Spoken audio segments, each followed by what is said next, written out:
dos títulos de crédito em espécie, o primeiro título de crédito que a gente vai estudar é a letra de câmbio, ok? Então, o primeiro título de crédito que a gente vai estudar é a letra de câmbio. Lembra daquela historinha que eu contei do título de crédito mais antigo que foi usado nos períodos feudais para um comerciante poder atravessar para outro, né, para outra cidade em segurança, né? Esse foi o primeiro título que surgiu, que era a carta de troca. Então, o comerciante da cidade A precisava ir até a cidade B, e aí, ao invés dele se locomover com moedas de ouro, né, com dinheiro em espécie, o que ele fazia? Ele ia até o comerciante da cidade A, entregava as moedas que ele tinha lá, recebia uma carta, chamada carta de troca, para ele poder fazer a compra lá no feudo B. Então, ele atravessava lá a floresta, né, tranquilidade, sem nenhum assaltante, para poder fazer a compra lá no feudo B. Chegar lá, ele poderia trocar esse título com outro banqueiro ou entregar esse título para o comerciante, né, que ele fizesse a compra, tanto faz. E aí, de um jeito ou de outro, ele estava se utilizando de um título, de um documento, né, que estava repassando um crédito que ele tinha, né, para poder fazer frente àquela sua compra. Esse foi o primeiro título que surgiu, era chamada letra de troca, que hoje a gente chama de letra de câmbio, né? Era carta de troca, perdão, e hoje a gente chama de letra de câmbio. Só mudou as palavras, mas a ideia é a mesma. Um documento que representa uma relação de crédito. Como diz o Código Civil, letra, né, título de crédito, inclusive a letra, é um documento necessário ao exercício de um direito literal e autônomo nele contido. Ok? Letra de câmbio também é isso. Um documento necessário ao exercício de direito literal e autônomo nele contido. Mas tem algumas especificidades, né, que diferenciam um título de outro. É isso que a gente vai estudar agora, né? Vamos olhar o título de crédito em espécie. Quando eu olho o título de crédito em espécie, a primeira coisa que eu vou olhar na letra de câmbio é a figura, né, da sua fonte, a sua legislação, né? Quem é que regulamenta a letra de câmbio? A letra de câmbio é um título muito antigo, né, como eu já disse. E o Brasil há muito tempo, né, vem regular a letra de câmbio. A principal lei, a mais importante, né, que cai nas provas aí, é a chamada LUG, né? O que é LUG, galera? LUG é L-U-G, ou Lei Uniforme de Genebra. A Lei Uniforme de Genebra, apesar de ter esse nome de lei, na verdade, para a gente se trata de um decreto, decreto 57663, deixa eu ver o ano, 66. Esse decreto, pessoal, esse decreto aqui foi um decreto que incorporou, não é isso, no ordenamento jurídico brasileiro, um tratado internacional sobre, né, letra de câmbio e nota promissória, inclusive. Então, esse decreto, lá em 76, fez o seguinte: o Brasil assinou um tratado internacional para quê? Para que no Brasil, assim como nos demais países que ratificaram esse tratado, né, houvesse, né, uma regra geral. É bem razoável isso, você concorda comigo? Você tem um comércio que ultrapassa fronteiras. Então, um comerciante que vai até um outro país signatário desse decreto para poder fazer comércio. E lá ele pode comprar como letra de câmbio, lá ele pode emitir uma nota promissória. Como é que eu faço para essa nota promissória ou que para essa letra de câmbio tenha valor também no nosso país, como, né, apesar de ter sido emitido lá? Criou uma regra geral. Como é que eu faço para criar uma regra geral, né, uma regra que seja aplicada em vários países? Você já estudou isso através de um tratado ou de uma convenção internacional. Como é que eu incorporo um tratado ou uma convenção internacional dentro de um país, né? No Brasil, atualmente, é através de uma lei, não é isso? Uma lei ordinária. Então, eu vou pegar aquele tratado que foi assinado e vou, para fazer ele fazer valer aqui no país, eu tenho que aprovar uma lei, né, com aquelas regras, não é isso? Você deve ter estudado isso. Essa aprovação dessa lei é a forma de incorporação desse tratado internacional. Inclusive, tem aquela exceção que sempre cai em prova, né? Que quando o tratado internacional verte sobre direitos humanos e ele for aprovado da mesma forma que uma emenda constitucional, ele vai ter status de emenda constitucional, né? Isso é uma outra discussão, mas só para a gente lembrar, isso é importante.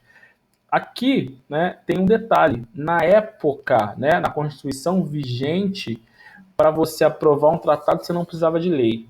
Bastava um mero decreto, né? A espécie normativa que incorporava o tratado era um mero decreto.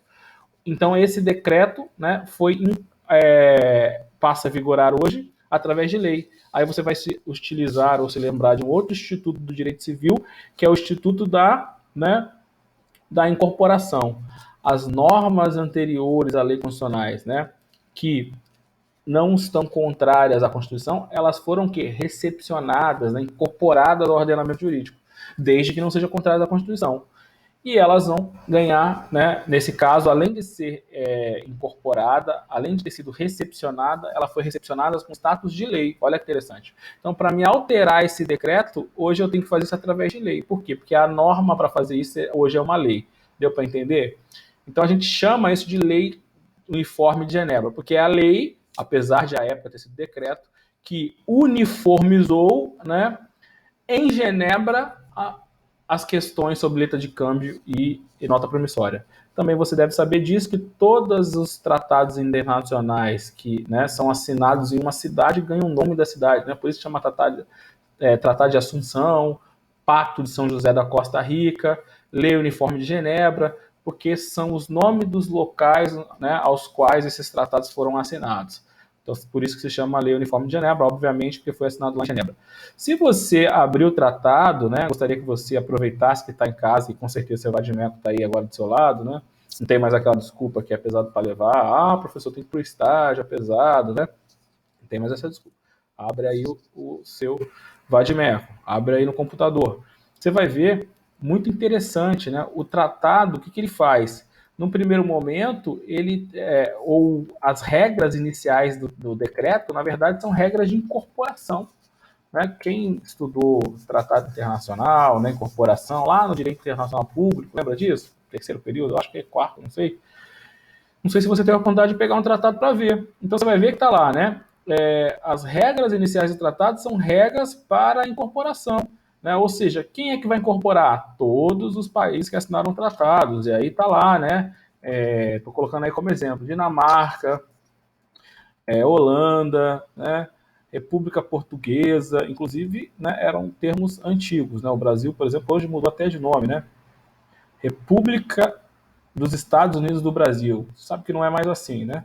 Mas só para você ver aqui as regras de incorporação. Né? Exemplo, artigo 5º, qualquer membro da Sociedade das Nações, não membro, poderá aderir à presente convenção. Ó, um exemplo aqui, artigo 5º é um exemplo de uma regra de incorporação. Qualquer membro das Nações Unidas, né, poderia ingressar nesse tratado aí. Né? Sociedade das Nações, que hoje também já se chama Nações Unidas, né, mudou o nome. O que nos interessa, ou as regras empresariais, não estão nos artigos desse decreto, e sim no anexo. Então tem um decreto que traz as regras de incorporação e refere-se a um anexo, que vai ser as regras empresariais, ou as regras sobre a uniformização da letra de câmbio e da nota promissória. Então você tem que procurar aí, né, no seu Vadimeco, ou aí no código, o anexo, né?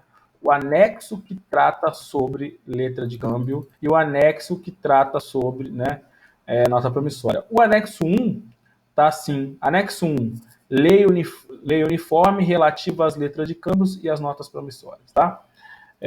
Entendeu? Então a primeira coisa que a gente tem que saber é que esse decreto 57663 é a nossa fonte, é ele que vai trazer, né, as principais regras de incorporação.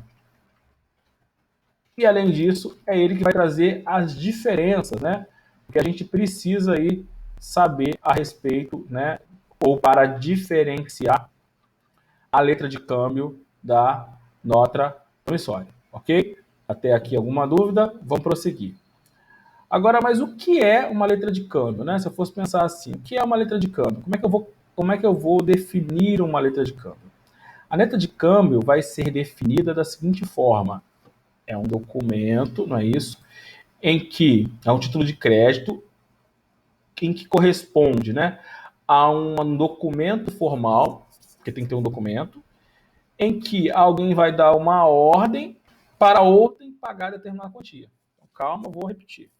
Então, como é que eu vou desenhar uma letra de câmbio? Então, a letra de câmbio é assim: A dá uma ordem a B para pagar C determinada quantia.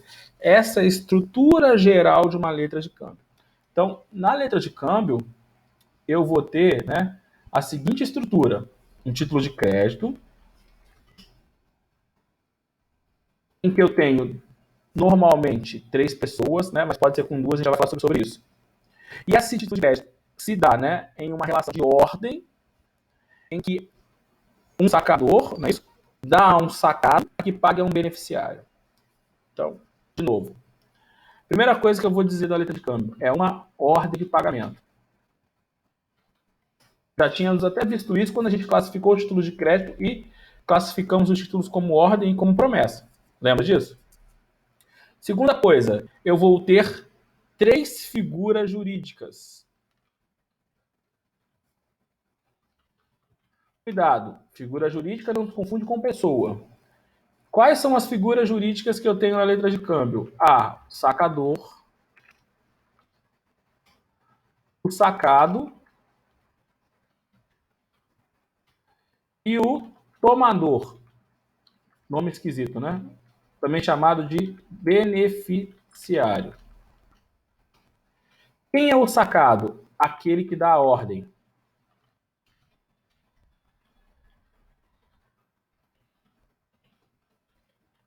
Quem é o sacador? Aquele que aceita a ordem. Sacado, perdão, né? Sacador é o que dá a ordem, é o sacado.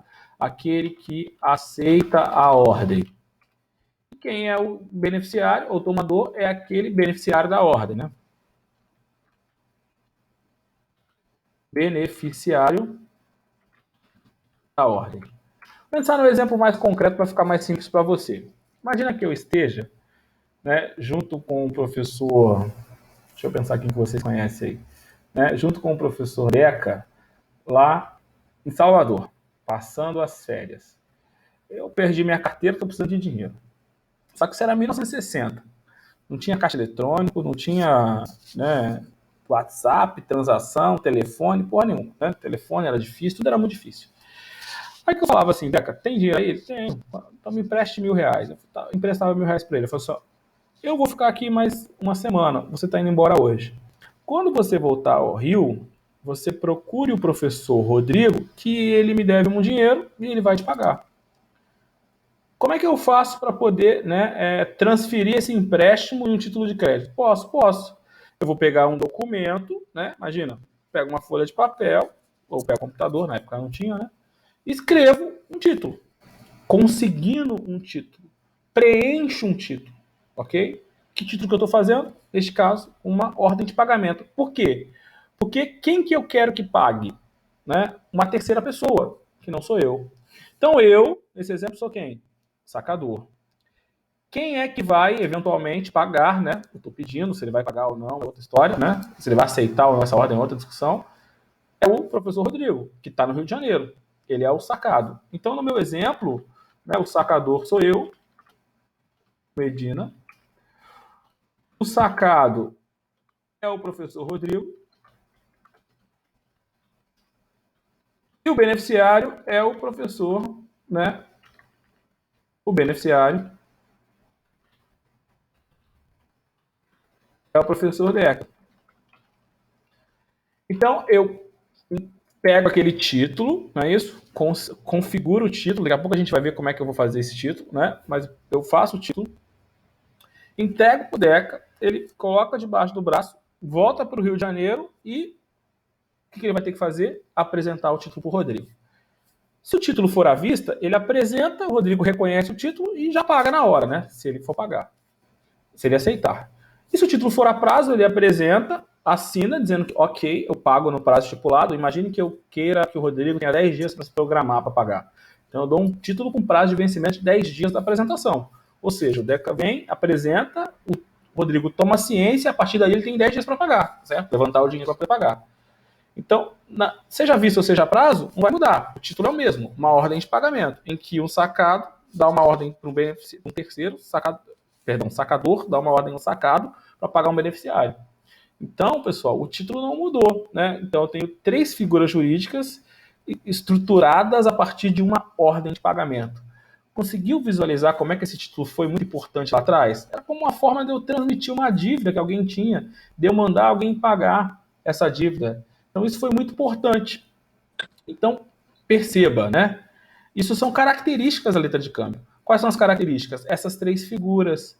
Qual é a característica, né, da letra de câmbio? Pode ser a prazo, pode ser à vista. A gente vai ver que nem sempre vai ser assim. O cheque, por exemplo, em regra geral, é só à vista. Então, isso que eu descrevi para você é como se fosse uma letra de câmbio. E isso que eu descrevi para você, né, são características desse título, dessa letra de câmbio. Alguém tem alguma dúvida aí? Diga aí. Eu vi alguém mexer aí? Acho que não, né? Então, podemos prosseguir?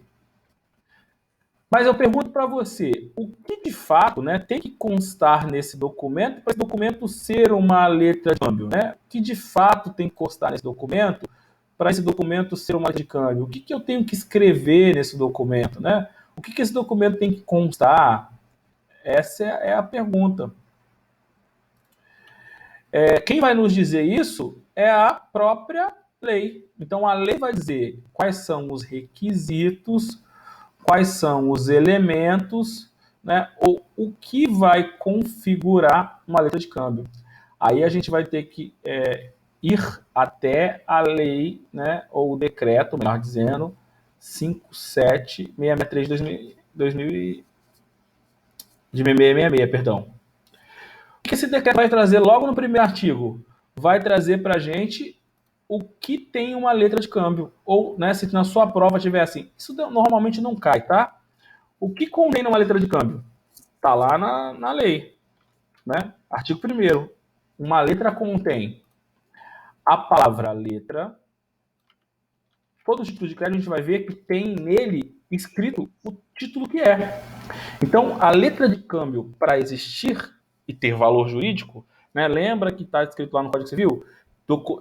Título de crédito é o documento necessário ao exercício de um direito literal e autônomo nele contido e somente produz efeitos se cumpridos os requisitos legais. Quais são os requisitos de uma letra de câmbio? Está aqui, no artigo 1º da lei. Que lei é essa, Andressa? Lei, né? A gente chama de lei, mas na verdade é um decreto. Está aqui em cima, decreto 57663 de 66. Esse decreto aqui, ó. Tá mais acima aí, ó. Vou colocar aqui de novo para você. Decreto 57663 de 66. É este decreto que regulamenta a letra de câmbio e é este decreto, no seu artigo 1º, que vai dizer quais são os requisitos.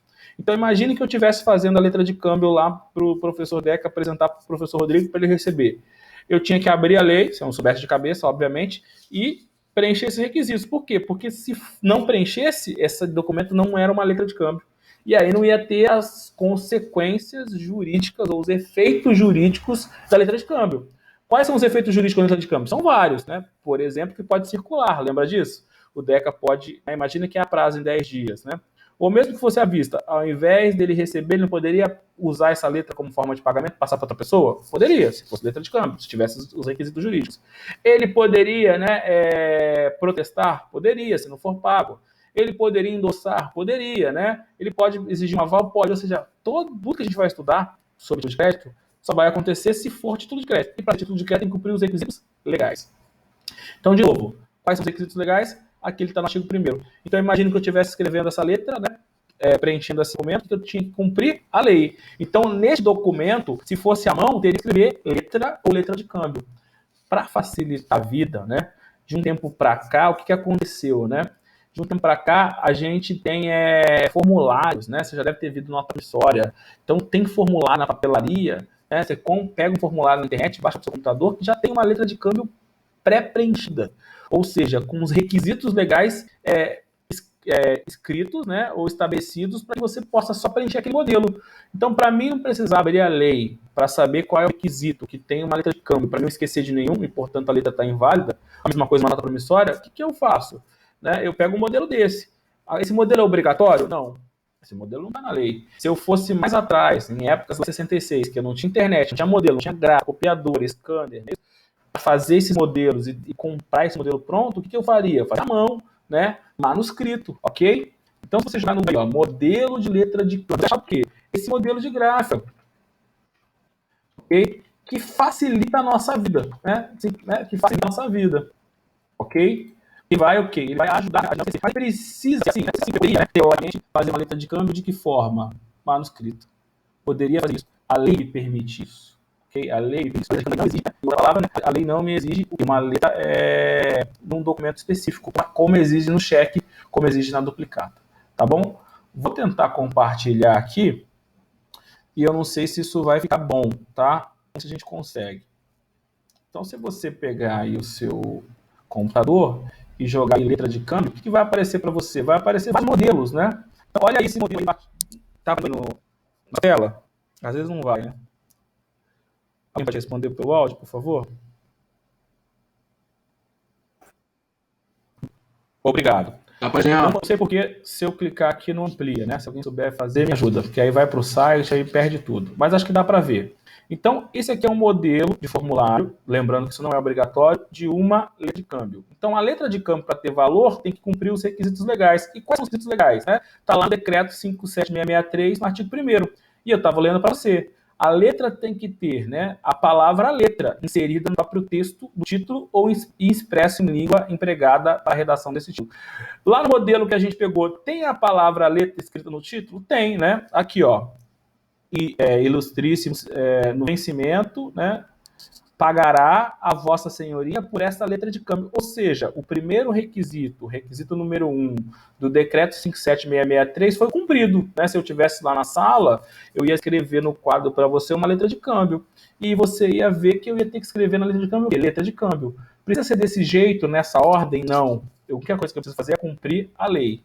O que mais está escrito na lei, né? Artigo 2º, tem que ter um mandato puro e simples, né? Na verdade, artigo 1º, inciso 2. Tem que ter um mandato puro e simples de pagar uma quantia determinada. Vamos pegar aquele modelo. Tem lá uma expressão, né, que equivale a um mandato puro e simples de pagar uma quantia determinada? Sim.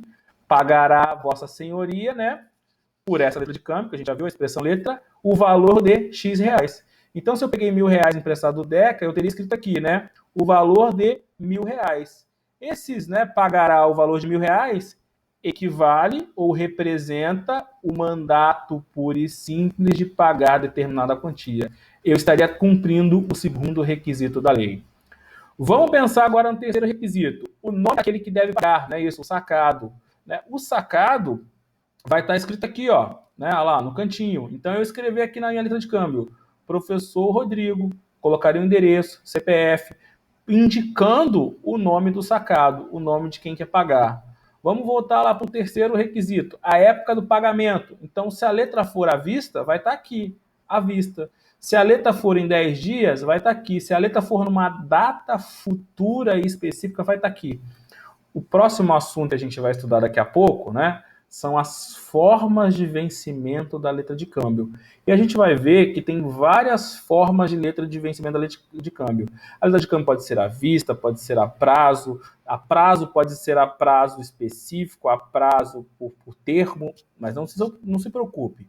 Né? Existe aqui uma data de pagamento? Tem. Né? No nosso caso, como é um modelo, tem aqui um lugar para preencher a data de pagamento, que nada mais é que a data de vencimento. Então eu deveria preencher, né? Imaginando que eu tivesse pego esse modelo na internet para preencher para o professor Deca, eu deveria colocar assim, ó, à vista.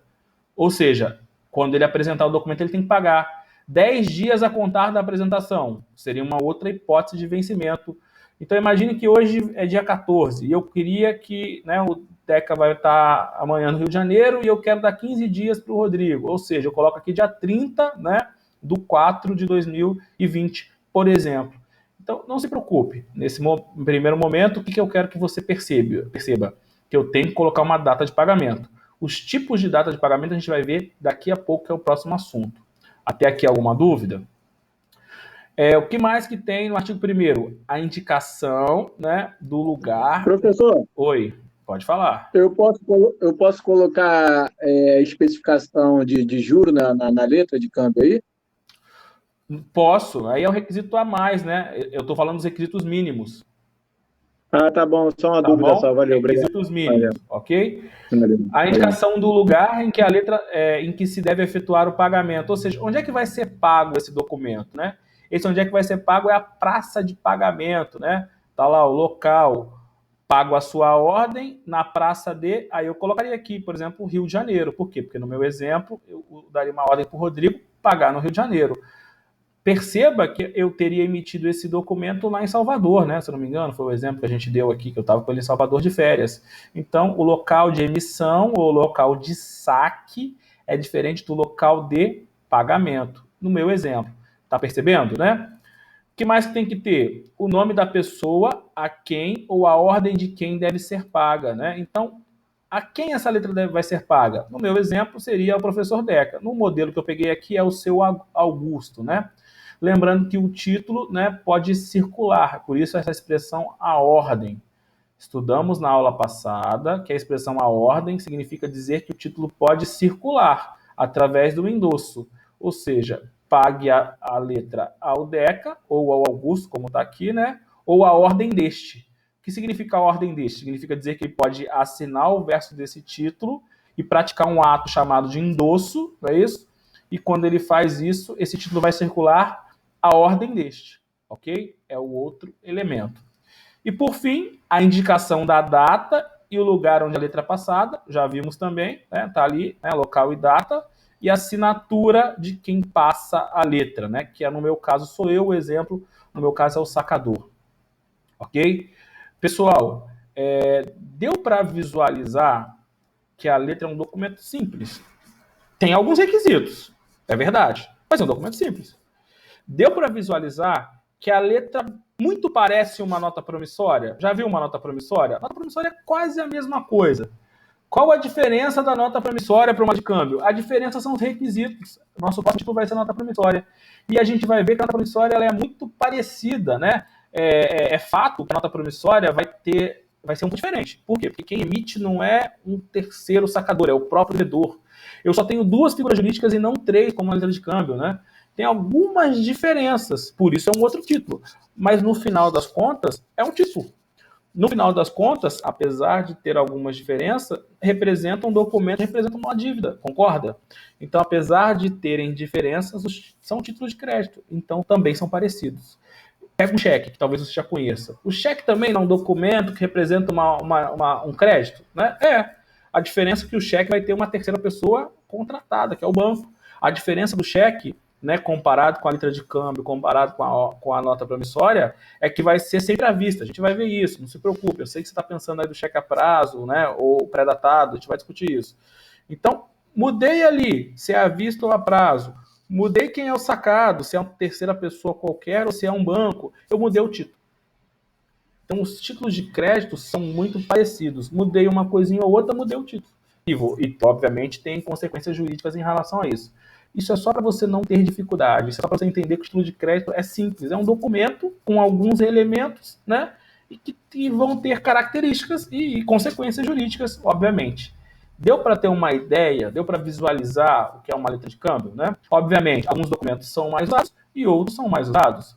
Obviamente, alguns documentos são mais comuns e outros são menos comuns, mas na prática são tudo, né? São todos o quê? Títulos de crédito. Vou compartilhar de novo aqui, né? Minha tela, e você vai ver uma nota promissória, só a título de curiosidade, né? Você vai ver que não tem muita diferença, né? No sentido de que tem uma dívida, no sentido de que alguém vai pagar, no sentido de alguém vai receber, no sentido que tem um local de emissão, no sentido que tem um local de pagamento. Então, se eu olhar o modelo de nota promissória aqui, é muito parecido com o modelo de letra de câmbio, que também é muito parecido com o cheque, né?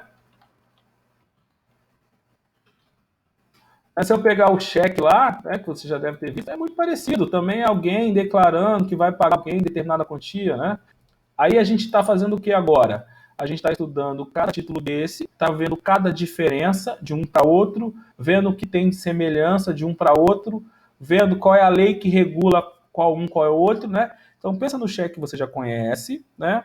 O cheque alguém emitiu? Alguém emitiu. Na nota promissória alguém emitiu? Alguém emitiu. Está aqui a assinatura do emitente. Na letra de câmbio alguém emitiu? Alguém emitiu. Percebeu? Então isso é semelhante. Vai ter uma data de vencimento? Também vai. Vai ter uma data de vencimento? Também vai. Vai ter uma data de vencimento? Então, na verdade, aqui não tem data de vencimento porque o cheque é à vista, né? Ou seja, o vencimento é sempre à vista. Em outras palavras, você emitiu, a pessoa já pode ir lá receber. Vou matar sua curiosidade. Ah, professor, mas o cheque não pode ser pré-datado? Juridicamente não. Por isso que não tem data de vencimento no cheque, né? Já vou antecipar essa dúvida, né? Que a maioria das pessoas tem. No cheque, não tem um lugar para eles colocar assim, data de vencimento. Aquela data que você escreve Rio de Janeiro, vírgula, né? 14 de abril de 2020, aquilo não é data de vencimento, aquela é data de emissão. Por o cheque ser um documento à vista, pelo menos em regra, pelo menos formalmente, pelo menos legalmente, sequer tem no cheque o campo de você colocar a data de vencimento. Já percebeu isso? Por isso que quando a pessoa vai dar um cheque pré-datado, ela tem que escrever em algum lugar, porque não tem lugar para colocar. Ela escreve ali entre a assinatura e o banco, né? Bom para. Ela escreve no verso, já viu isso? Bom para, né? Por que ela faz isso? Para poder indicar no cheque que aquele cheque só deve ser depositado na data tal, né? Ou em 10 dias, conforme o caso. Isso tem amparo legal? Já adianto para você que não. Se o credor daquele cheque, imagine que você foi lá numa loja comprar um celular. E aí você, né, hoje em dia não se faz mais isso, passa um cartão de crédito, mas antigamente era assim. Aí você deu lá 10 cheques pré-datados. Se aquele lojista, por engano ou por má fé, ele se confundiu e depositou o cheque que era à vista, né, pré-datado. Ele não viu que era 14 do 4, depositou, né, era 14 do 5, depositou 14 do 4 sem querer. Ou se ele de má fé vai lá e deposita, seja por engano, seja de má fé, o banco não vai pagar se tiver fundos? Ou o banco não vai recusar se não tiver fundos? Ou seja, o banco vai cumprir aquela ordem, só não vai cumprir se não puder cumprir, por exemplo, por falta de fundos. Ou por outro problema, por exemplo, ausência de assinatura, né? Ou outra coisa que seria outro problema. Mas, em regra, o banco vai cumprir aquela ordem. Ou seja, aquele vencimento que você colocou não vai ser respeitado. Por quê? Porque aquele vencimento não tem previsão legal. Ok? Então, o banco cumpre a ordem. Se o cheque voltar, né, a responsabilidade é do emitente, não do banco. Você não pode nem processar o banco por isso. Se o cheque for pago e você tiver um prejuízo, por exemplo, deixou de pagar a escola do seu filho porque pagou um cheque antecipado, o banco também não tem responsabilidade. Por quê? Porque o banco está cumprindo a ordem e a ordem diz que, né, a lei diz que o cheque é uma ordem de pagamento à vista. Ponto. Essa é a regra. Prova da OAB, você tem que pensar desse jeito. Professor, mas eu dei um cheque pré-datado, né, igual a esse caso aí que você falou, para comprar alguma coisa. A pessoa depositou o cheque antecipado e eu tive um dano, né? Por exemplo, meu nome foi negativado por causa do cheque antecipado. Ou, por exemplo, eu deixei de pagar o colégio da minha filha, estou pagando mais caro, né? E ainda tive meu nome negativado. Ou seja, eu tive um dano moral e um dano material. Posso entrar na justiça e pleitear o dano material e o dano moral em razão disso? Posso. Inclusive, a justiça já reconhece que tem dano material, dano moral nesse caso, né? Tem jurisprudência sobre isso. A gente vai voltar a falar nisso, não se preocupe. Mas quem está sendo penalizado ou quem cometeu dano moral e com base no que essa pessoa está sendo responsabilizada? Primeiro, quem está sendo responsabilizado não é o banco, porque o banco só cumpriu a lei. Segundo, né, quem está sendo responsabilidade, portanto, é o depositante daquele cheque. No caso, o credor, ok? O beneficiário. Ele está sendo responsabilizado com base no título de crédito? Não. Com base na lei do cheque que a gente vai estudar? Não. Sabe qual é o fundamento legal para responsabilizar essa pessoa? O Código Civil, responsabilidade civil extracontratual que você já estudou. Artigo 927 combinado com 86. Aquele que pratica um ato ilícito é obrigado a reparar. Né? E ato ilícito é toda a conduta, né, que gera dano a alguém. Te gerou um dano, né, de forma indevida, a pessoa é obrigada a reparar. Certo? Então, o fundamento para gerar a indenização por dano moral pelo depósito antecipado do cheque pré-datado não é o direito empresarial, e sim é o direito civil extracontratual. Ok? Então, só para não ficar essa curiosidade, né, e a gente vai voltar a falar sobre isso quando a gente falar de cheque, ok? Neste primeiro momento, eu só trouxe esse assunto para você ver que o cheque, por exemplo, não vai ter vencimento, como tem a letra de câmbio e como tem a nota promissória. Por quê? Porque ele, teoricamente, né, legalmente, em regra, ele é o vencimento que à vista. A pessoa emitiu, a pessoa já pode pagar. Por que eu coloquei esses 3 títulos? Né, para você ter uma ideia geral, né, do que é um título de crédito e como é que ele está consignado. Ok? Mas a gente vai estudar cada título, né, e vai ver como é que cada título é produzido, quais são as características de cada título. Então a gente está estudando o quê? A letra de câmbio. e a gente está vendo os requisitos da letra de câmbio. Eu peguei um formulário para você na internet que era mais fácil de você verificar os requisitos. Por quê? Porque alguém já montou um modelinho em que os requisitos estavam ali para serem preenchidos.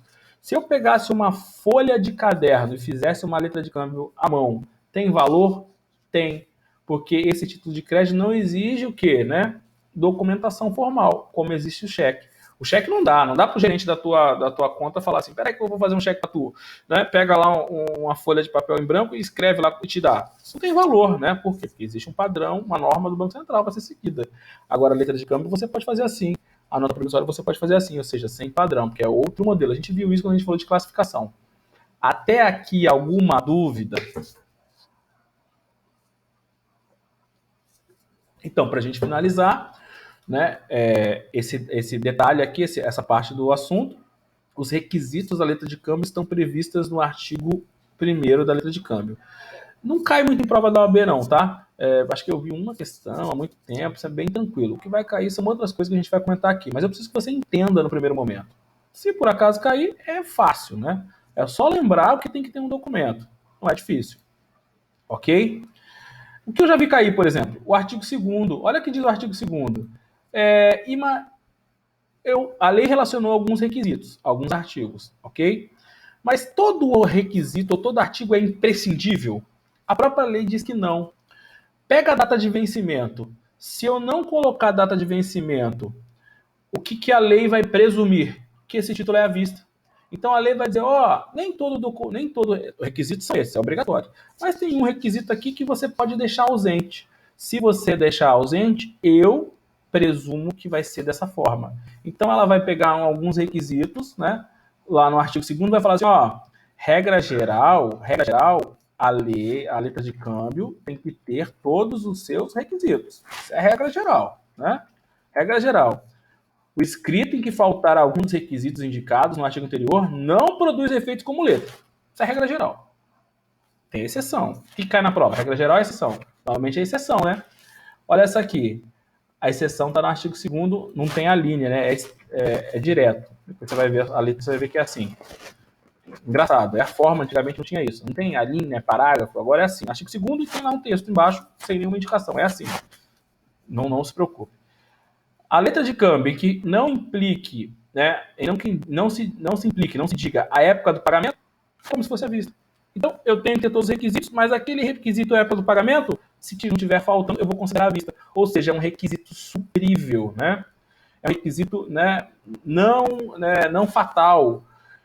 Alguns vão ser fatais, como, por exemplo, a assinatura, né? Esse não dá para suprir, né? Agora, a época do pagamento, a própria lei supre esses requisitos, tá? Então, dá uma olhadinha depois no artigo 2º, né? Que você vai ver esses requisitos.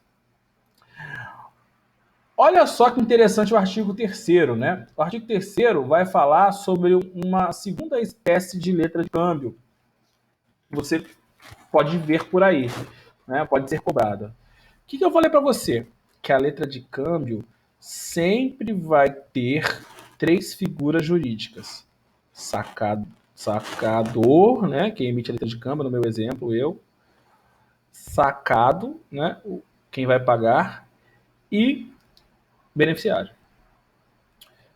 E no meu exemplo, tinha 3 pessoas e cada pessoa correspondia a uma figura jurídica, certo? Eu, Rodrigo e o professor Dé. Eu poderia fazer o seguinte, ao invés de falar para o Deca receber do Rodrigo, eu poderia emitir uma letra de câmbio e falar assim, Deca, eu vou te pagar essa letra de câmbio daqui a 30 dias? Ou seja, sacador dá uma ordem, né, para o sacado para pagar o beneficiário na determinada quantia. Ou seja, eu dou uma ordem para mim mesmo pagar ao Deca daqui a 30 dias aqueles R$1.000? Poderia, a lei autoriza. Mudou alguma coisa no sentido das figuras estarem presentes? Não, continua a mesma coisa. Existem 3 figuras, sacador, sacado e beneficiário. O que mudou? Mudou que eu vou fazer 2 papéis ao mesmo tempo. O que mudou? Que eu vou ser ao mesmo tempo o emitente dessa letra de câmbio, chamada de sacador, e vou ser ao mesmo tempo o sacado, ou seja, o responsável pelo pagamento. Então, no meu caso, o Alex, né, o Medina, vai ser ao mesmo tempo sacador e ao mesmo tempo sacado. E o Deca vai ser o beneficiário. Ah, professor, mas nesse caso, ao invés de eu emitir uma letra de câmbio, eu poderia ter emitido uma nota promissória. Poderia. Aí foi a minha escolha. Eu escolho o título que eu quero emitir. Nesse caso, eu poderia dar um cheque. Eu poderia. Não importa. Né? Não é essa a discussão. A discussão é que a letra de câmbio pode ter duas formas, né? Dois jeitos. Ou ainda com 3 pessoas ou com 2 pessoas. Que não vai mudar muita coisa. Na verdade, o que vai mudar é que a letra de câmbio pode ser a ordem do próprio sacado. Ou seja, né? Do próprio sacador. Ou seja, o sacador vai poder cumprir 2 figuras, né? Ou vou te dar um outro exemplo. Né? Eu poderia emprestar o dinheiro para alguém, né? E eu dar uma ordem para ele pagar a mim mesmo em determinado dia, né? Então, uma outra situação. Eu empresto dinheiro para você. Como é que a gente vai formalizar isso?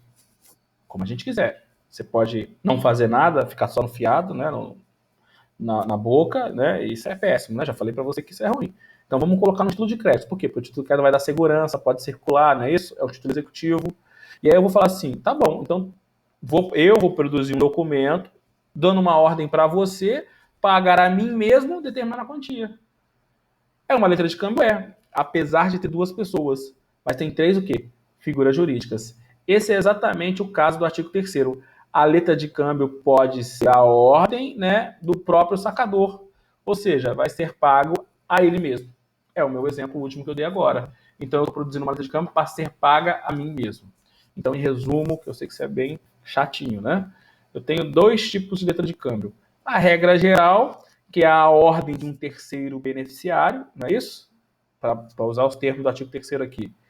A dá uma ordem a B para pagar um terceiro beneficiário, certo? Ou a segundo tipo, a segunda hipótese, em que A dá uma ordem a B para pagar a ele mesmo, ok? Esse é o segundo modelo, ou a hipótese prevista no artigo 3º, ok? Entendeu? Isso é importante. Foi? Vamos continuar, né? O que mais que você tem que saber sobre letra de câmbio, né? Já vimos os requisitos. A segunda coisa que a gente tem que saber sobre letra de câmbio é a figura do aceite. Aceite, para a gente, é uma coisa importante. Aceite é o que a gente chama de ato cambiário. Nos títulos de crédito, as pessoas vão produzir atos jurídicos. Lembra de ato jurídico? Ato jurídico é aquele ato que eu faço e produz efeitos jurídicos. Diferente do contrato, né, que eu preciso de 2 ou mais pessoas para produzir um ato jurídico. O ato jurídico, basta uma só pessoa para fazer alguma coisa, para produzir aquele ato usar surtir efeito jurídico. Lembra disso? Questão de direito civil, né?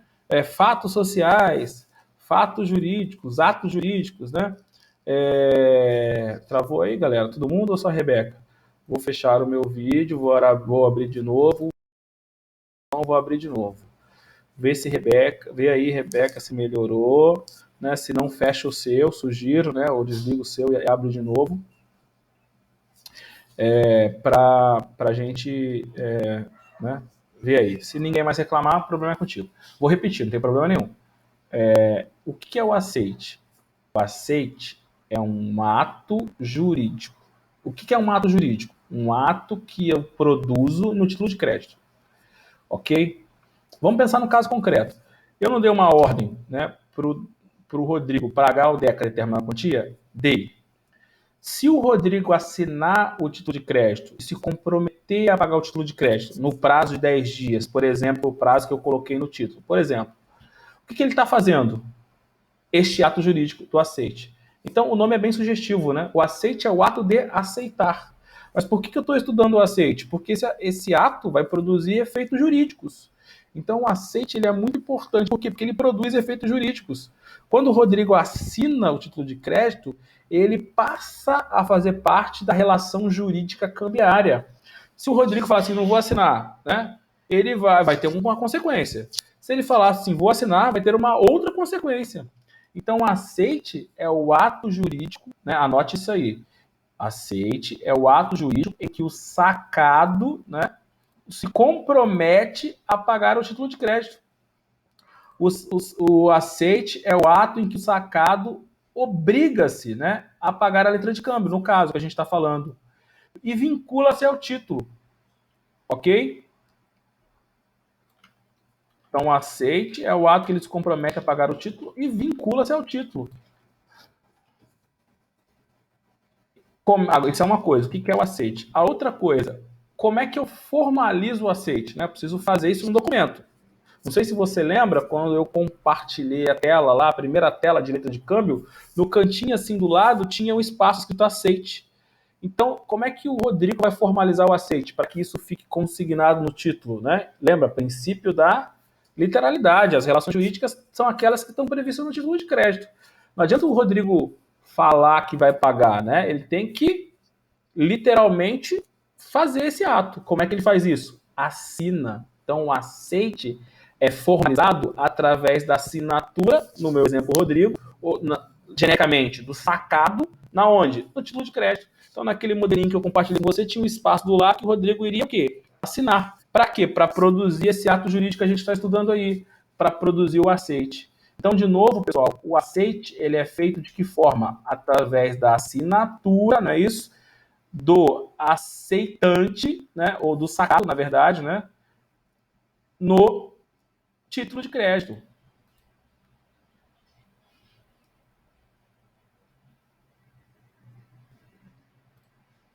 Que lugar do título de crédito que ele vai fazer isso? Qual é o lugar do título de crédito que o aceite é feito? Qual é o lugar? Na frente ou atrás, né? Eu já expliquei para você essa questão do o nome, né, que a gente chama, frente ou atrás. O aceite ele é apresentado de forma com a assinatura do sacado na frente ou atrás? Pode ficar à vontade para você participar. E aí? Vimos lá no desenho. Na frente. A frente tem um nome técnico. Qual é o nome técnico? Anverso. Importante, tá? Porque aí cai isso na prova da beta, não pode dar esse mole e perder a questão porque não lembra a porra do nome. Não é isso? Então, anverso. Anverso é a frente, né? O verso é as costas e a frente é o anverso. O verso é mais fácil, né? Dificilmente você vai esquecer. Não pode esquecer do anverso. Então, regra geral, o aceite é formalizado, é representado através da assinatura do sacado na frente, né? Ou tecnicamente dizendo, no anverso título. Posso escrever atrás? Até posso, desde que eu identifique o ato, né? Desde que eu escreva no ato dizendo que, ó, trata-se, né, de um aceite. Se eu identificar isso no ato, né, no título, no verso, ele vale, né? Regra geral, né, o aceite é feito na frente. Uma assinatura na frente de uma de câmbio, né, representa um aceite. Atrás ela pode representar outra coisa, porque eu tenho que identificar o ato. Ok? Assinatura do sacado. Até que alguma dúvida? Vamos prosseguir, né? O aceite, ele também, né, ele tem várias formas, né? Olha o artigo 25 aqui. O aceite é escrito na própria letra e exprime-se por qualquer palavra, né, ou equivalente ao aceite é assinado pelo sacado. Vale como aceite a simples assinatura do sacado aposta na parte anterior da letra. Ah, foi bom que eu li aqui para te lembrar do artigo, e bom também para usar a expressão. Às vezes a prova está assim, assinatura aposta na parte anterior da letra. Mesma coisa, né? De anverso. Então tem as expressões aqui que você tem que começar a se acostumar para não ser surpreendido na prova, tá bom? Então, assinou, posso escrever aceite, assinar? Posso. Posso escrever de acordo e assinar? Posso. Posso só assinar? Posso. Tu tem o mesmo valor. Resumidamente, é isso que diz o artigo 25, certo? Vamos pensar em mais coisas aqui sobre o aceite. O aceite, ele pode ser, teoricamente, pelo menos, total,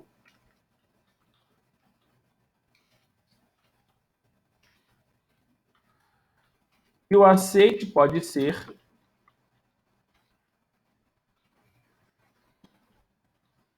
parcial. É importante. A definição em si é simples.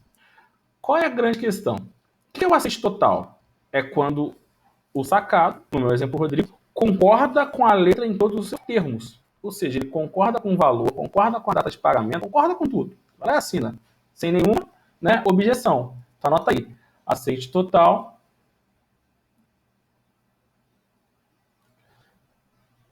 significa, né, ou equivale à concordância do sacado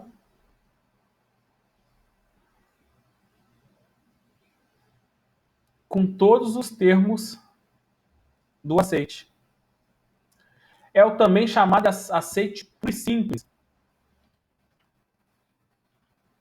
É o também chamado aceite puro e simples. Aceitei, sem nenhuma objeção.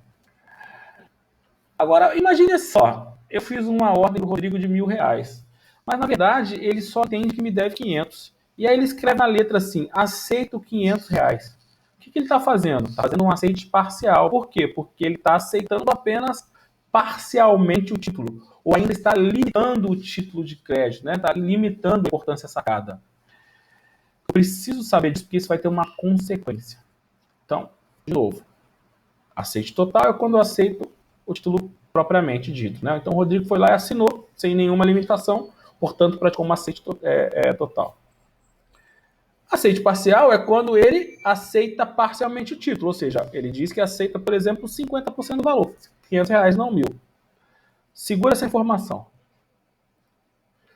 Além do aceite total, do aceite parcial, existe a recusa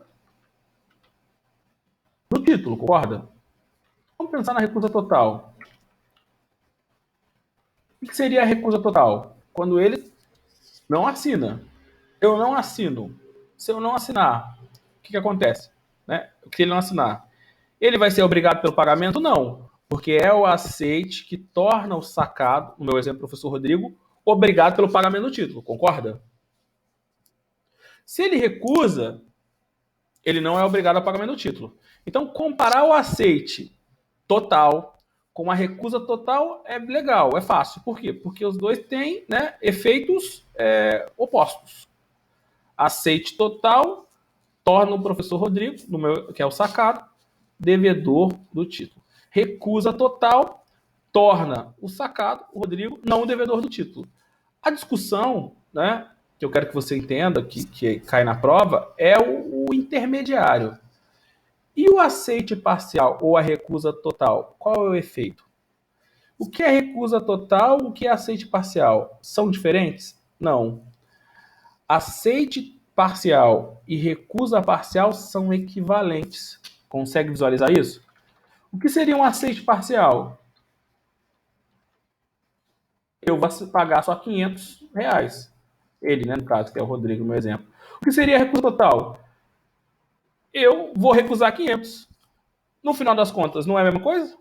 Consegue visualizar?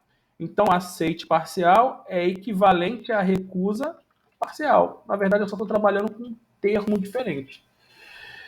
E o mais importante, qual é o efeito jurídico do aceite parcial? Ou qual é o efeito jurídico da limitação ao aceite? Não é isso? O aceite parcial não é a limitação ao aceite? Também está escrito, né, no artigo 26. Qualquer modificação introduzida, né, pelo aceite no enunciado da letra equivale à recusa do aceite. Então, qualquer modificação, né, introduzido pelo no aceite, na letra de câmbio, equivale à recusa do aceite. A gente não viu, e agora você vai entender o que eu estou falando isso. Sabe o que acontece quando há a recusa do aceite? O sacador pode ser cobrado do título. Então vamos lá, né? Não se preocupe, eu sei que você é bem, né, chatinho, mas você vai chegar lá. Quem devia a princípio? Quem devia a princípio? Eu, sacador. O que eu quis fazer? Transferir a dívida para o Rodrigo. certo? Através da letra de câmbio. Foi isso que eu quis fazer. Só que ao fazer isso, o que aconteceu? O Rodrigo recusou totalmente. Ou recusou parcialmente, que foi uma modificação. Ou aceitou parcialmente, que é uma outra modificação, percebeu? Então a recusa total, a recusa parcial ou o aceite parcial vai ter o mesmo efeito. Qual é o efeito? De recusa do título. E qual é o efeito de recusa do título que a gente vai ver agora? O beneficiário pode cobrar o título, diretamente do sacador. Então, de novo, imagina um caso concreto. Eu devo R$ 1.000 para o Deca. Aí eu falo assim, Deca, vai lá e recebe do Rodrigo. O Rodrigo vai lá e se recusa. O que o Deca pode fazer? Cobrar de mim. Por quê? Porque aquela letra vai excluir a minha dívida? Não. Por quê? Porque a letra não se formalizou. Por quê? Porque ele não aceitou pagar. Concorda? Até tem também é verdade que quando eu crio a letra e transfiro a obrigação para o Rodrigo, eu ainda fico responsável pelo pagamento. Só que se eu transferir a letra para o Rodrigo e ele sequer aceitar, eu continuo responsável pelo pagamento, percebeu? Em outras palavras, quando eu crio a letra e o Rodrigo aceita totalmente, quem é o devedor principal do título de crédito? É o Rodrigo. Quando ele aceita totalmente, ele assume para si a obrigação. Então, ele se torna o devedor principal do título de crédito. Então, na data combinada, ele vai ter que pagar. Se ele não pagar, o Deca vai executar esse título, vai cobrar dele. Ele até pode me cobrar, porque eu sou um devedor responsável. Mas se eu pagar pelo fato do Rodrigo ter aceitado, eu vou poder depois entrar com uma ação de regresso no Rodrigo. Entendeu? É diferente de quando não há o aceite do Rodrigo. Por quê? Né? Porque aí ele sequer tornou-se responsável pelo título. E aí quem é o devedor principal sou eu, percebeu? Essa relação permanece comigo. Então por isso que é diferente. Tá? Então o que eu quero que você entenda nesse momento? Que o aceite, para revisar e reforçar. O aceite que torna o Rodrigo ou o sacado devedor principal é o aceite o quê? Total. Os outros aceites, melhor dizendo, aceite parcial, ou ainda a recusa parcial, que equivale ao aceite parcial, ou a recusa total, não tem o condão de me manter o quê? Como devedor principal. E o Rodrigo só vai responder por aquilo que ele aceitou. Mas para o Deca vai interessar receber 500? Não, ele quer receber 1.000, percebeu? Então isso é muito importante, né? Por quê? Porque isso pode cair em prova, tá? Então anota assim no seu caderno aí, você que está anotando. O aceite total ou aceite puro e simples é aquele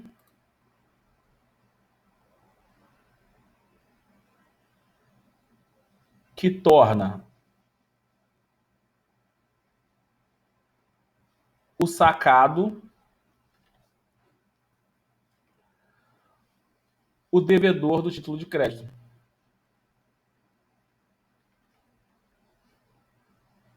Né, o devedor direto também é uma outra expressão que a gente usa. O devedor principal, né? O devedor principal do título de crédito, ou devedor direto.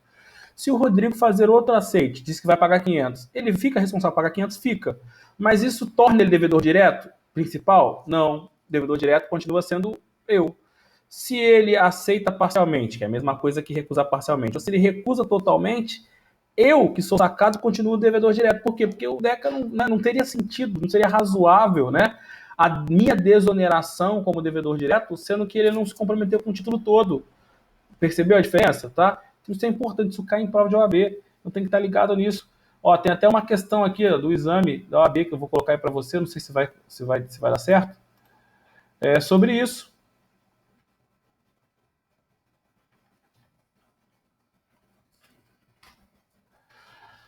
Um minuto aí para você fazer, né? Na verdade, 2 minutos, né? A prova da OAB tem 2 minutos, é muito tempo.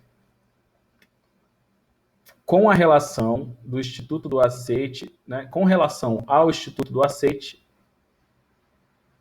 de títulos de crédito, assinale a alternativa correta.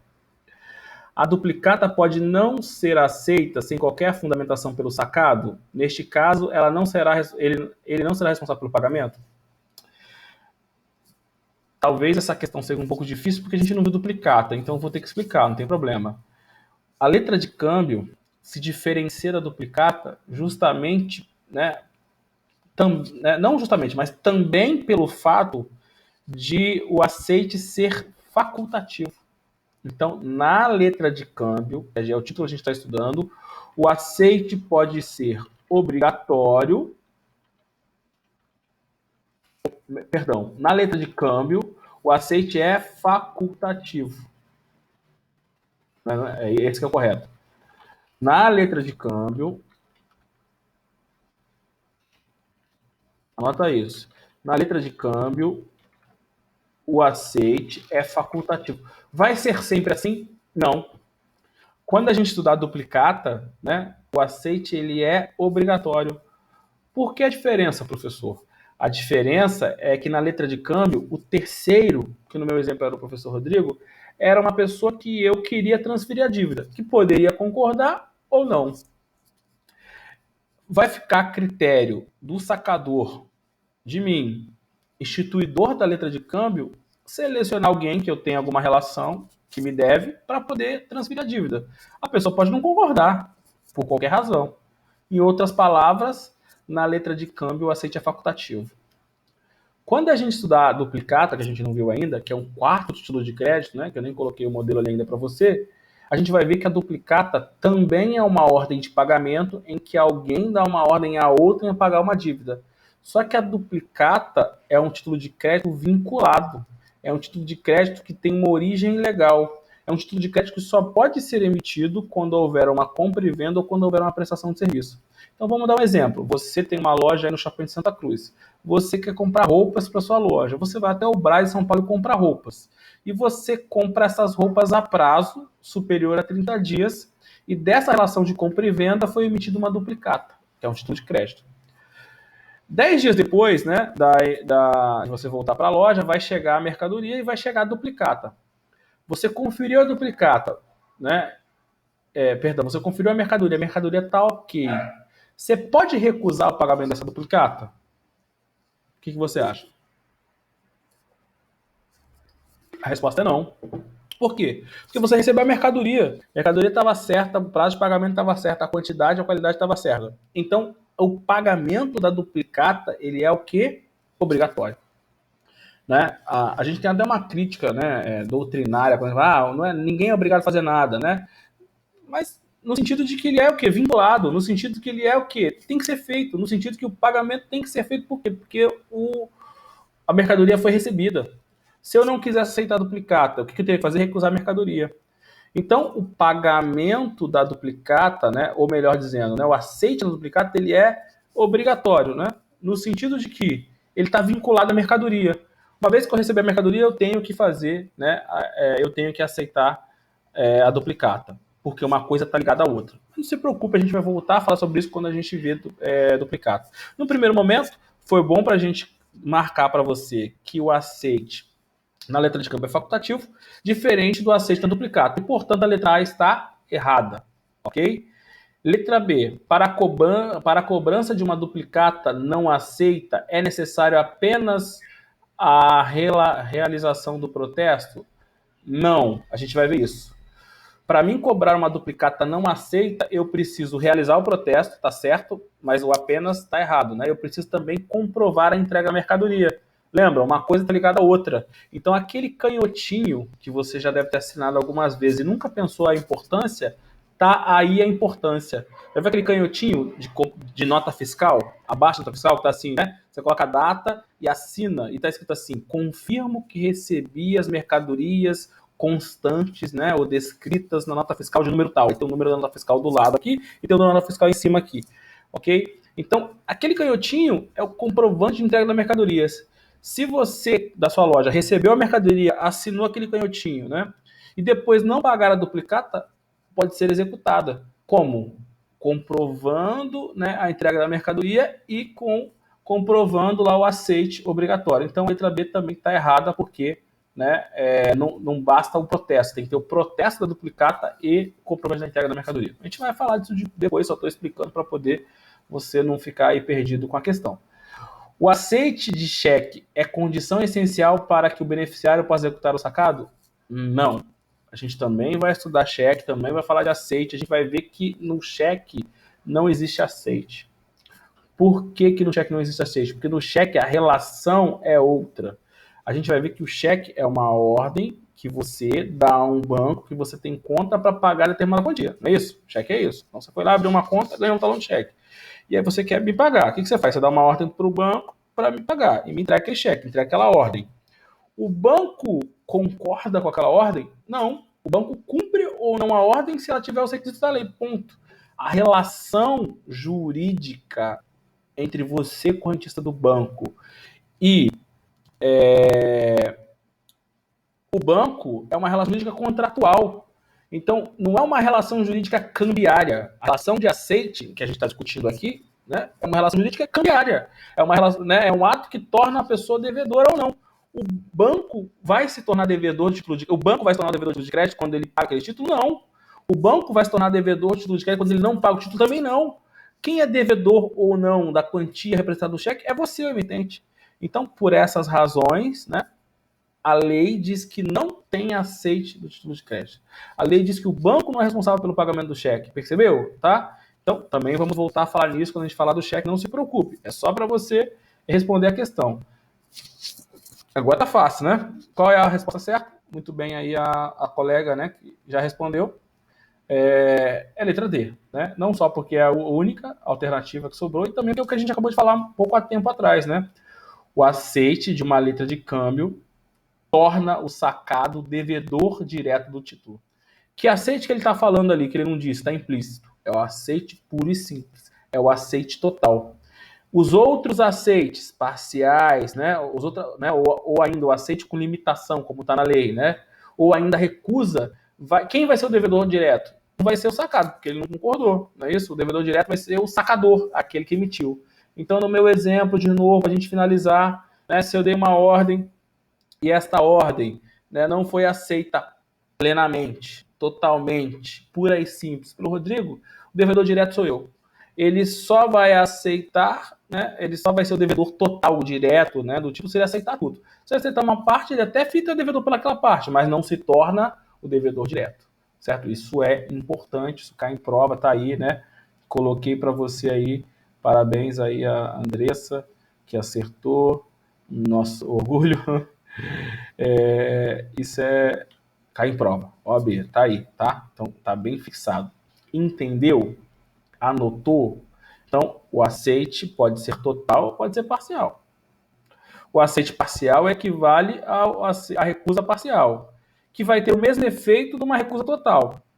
Ok? E qual é o efeito? Manter o emitente do título, o sacador, devedor direto. Ao contrário do aceite total, que o devedor direto é quem aceita. Ok? Para a gente fechar, o aceite na letra de câmbio é facultativo, ou seja, a pessoa vai aceitar ou não a depender, né, do seu critério. Vai ser sempre assim? Não, não vai ser sempre assim, ok? Não vai ser sempre assim, por quê? Porque eu posso ter outras hipóteses, né? Ou seja, outras situações pelo qual a pessoa vai ser obrigada a pagar o título. Como, por exemplo, lá o caso da duplicata que a gente já comentou. Olha o artigo 28. O sacado obriga-se pelo aceite. 28 também, vou colocar o artigo para você, que é o que a gente comentou.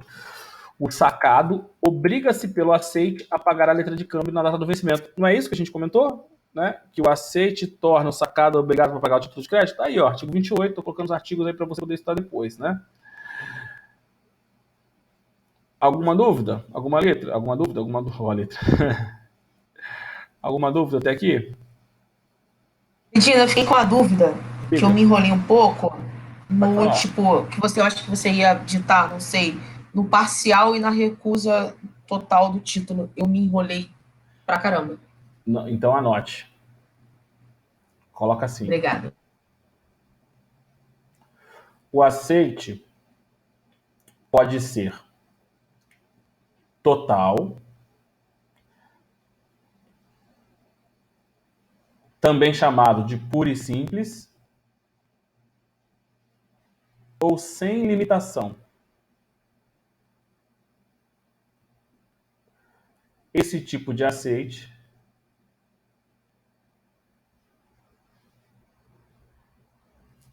é o aceite que torna o sacado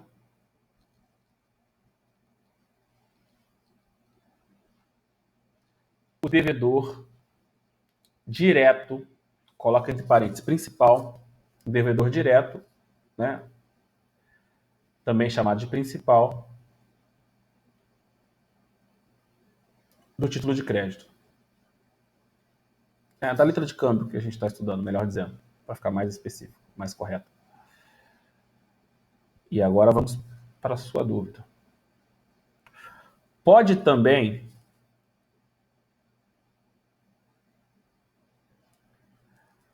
a pessoa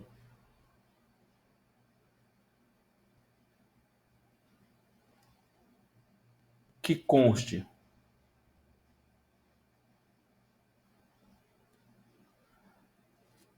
como sacado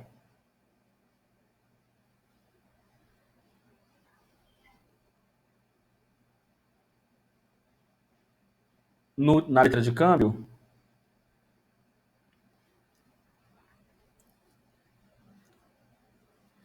limitar a importância a ser paga.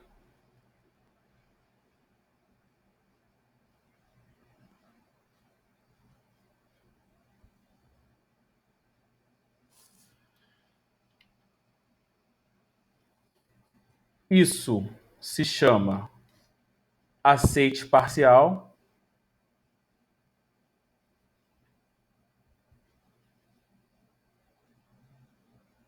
ou recusa parcial.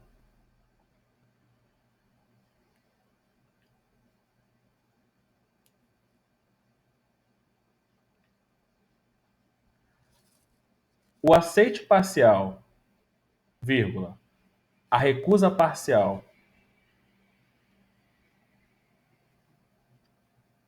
e a recusa total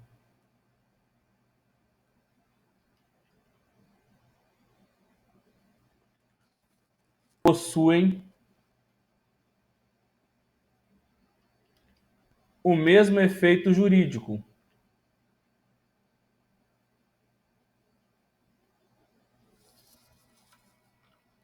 Ou seja, permitir a cobrança do título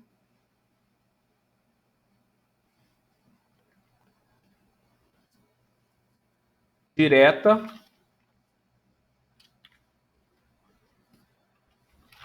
e antecipadamente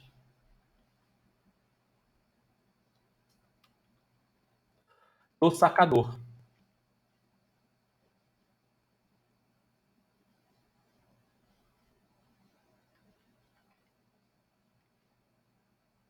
Foi, acho que a Laís que perguntou, né? Não lembro. Laís. Foi, então é isso. Então, mais um meu exemplo, para a gente fechar. O DECA está lá com a dívida, né?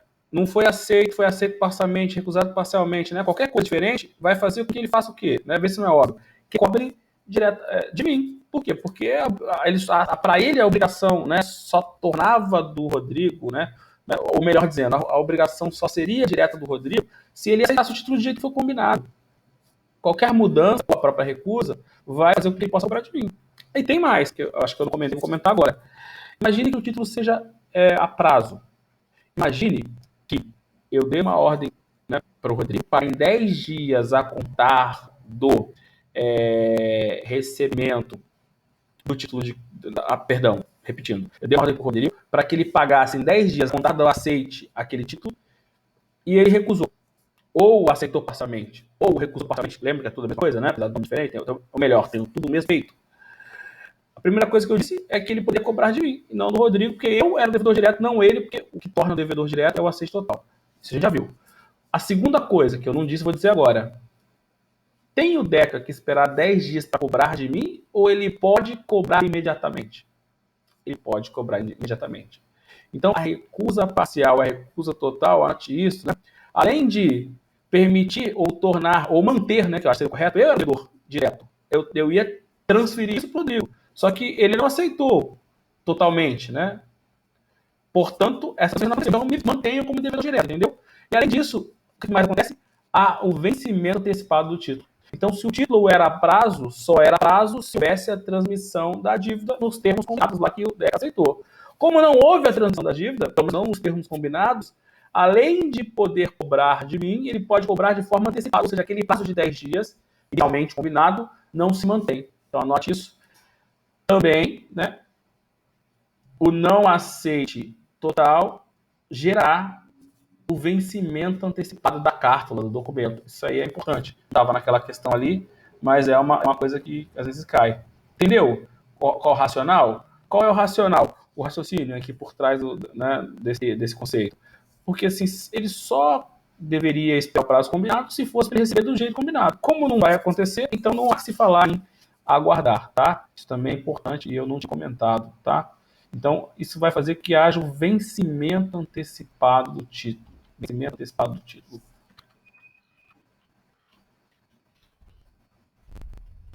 Ok?